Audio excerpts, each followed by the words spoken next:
Thank you very much, Geraldine, for that kind introduction. I want to get to, I guess, starting our talk with telling you a little bit about what are actually microfactories. So, when we talk about a university telling people who understand how to work with machines and run complex businesses, I guess the question is, how is it that a university professor is going to tell me about creating value? And of course, what does all this mean, a microfactory? So I guess the simplest way to look at it is, what we call, and we've pioneered this in Australia. So I think one of the things I wanted to leave the message behind is that the ability to actually transform waste into value-added products ultimately has to come from a very different way to think about waste recycling. And that just means that what we are creating, and you've heard some of these words before in the panel discussion, is creating niche, valuable products and products that customers anywhere in the world will be willing to pay for. What are the things that customers want out of food? So let's sort of ask the one question. Of course, it's got to be appealing, taste, and all the other features, but safety is important and quality is important. So if we sort of extend that and say, right, okay, well, all of the waste resources coming out from our industries, and of course, this beautiful industry that we're talking about here today, farming and food, what are some of the things that, of course, are left behind? The waste residuals, materials that, of course, are not edible. And we, of course, know what that could be. It could be just the plant matter left behind. It could be shells from processing nuts, for instance. So if I told you during some of the visits I've been taking over the last 1 year, and I've visited places from Dubbo to Orange to Wagga and Albury and so on, I did promise one farmer when I visited Albury in October last year, and I said, I'm going to take all of this waste, because he had all this sort of stockpiles of broken bits of branches and everything else. And he said, well, what can you actually do for me in this microfactory? Are you actually going to be able to make a product that potentially has got some market value? Okay, so we fast forward 6 months later, when I went back to Dubbo this month, this is what I actually took back for him. What this is basically cypress pine waste left over, and we've actually created a sustainable product with no toxic chemicals in it, and of course, smells beautiful. So the point in all of this story is that ultimately the unique feature of these types of products is all about the character and the personality, and of course the fact that it brings something special that perhaps you cannot get anywhere else in the world. So the ability to create these interesting products is what microfactories are all about.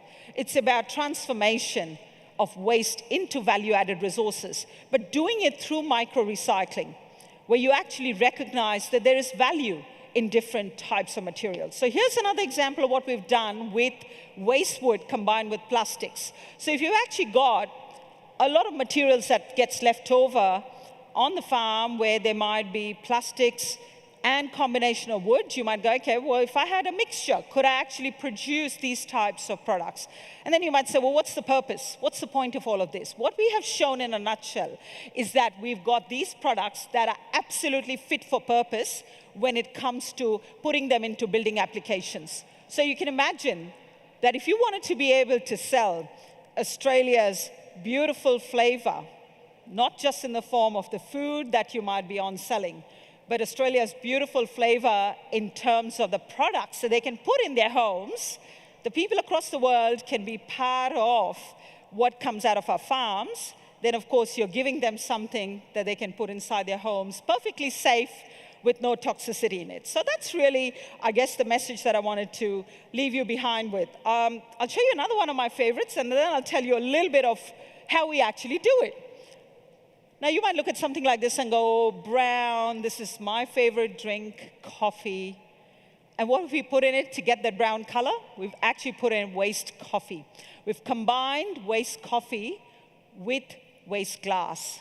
So you can imagine what we're trying to do here is we're trying to show that whether it's a combination of plant, whether it's post-consumer food residue, whether it's plastics that are used in the industry, in all of these cases, there is a potential opportunity to create new businesses that create value-added products that are fit for purpose, whether it's about putting it into our built environment, whether it's about producing products. We're using waste plastics to transform them into products like filaments, and I'll run a video in just a moment, filaments that allow us to then subsequently 3D print, out of waste plastics, 100% plastics, 3D print spectacle frames. So these are just examples of things. So whether they are consumer products for our spectacle frames or whether they are products for our built environment, we can actually demonstrate that it is possible to create that whole ecosystem of what microfactories do. So what this slide is really just showing you are those examples. And you probably might recognize names of some companies, their organizations. I talked about Dresden that produces spectacles. I've talked about building and production companies that make building product solutions. And of course, we've got electronic waste as well. So look, I'll skip through what exactly we do in the Smart Center because I've given you a little bit of a flavor, but it is about that fundamental transformation of creating economies of purpose. And the purpose here is to be able to create wealth and value from the waste resources, but do it in a way that you know exactly what the market opportunities are. And of course, are these market opportunities local or global? Indeed, everybody can get into that global supply chain. So I'm going to show you a little bit of why we have developed this whole vision.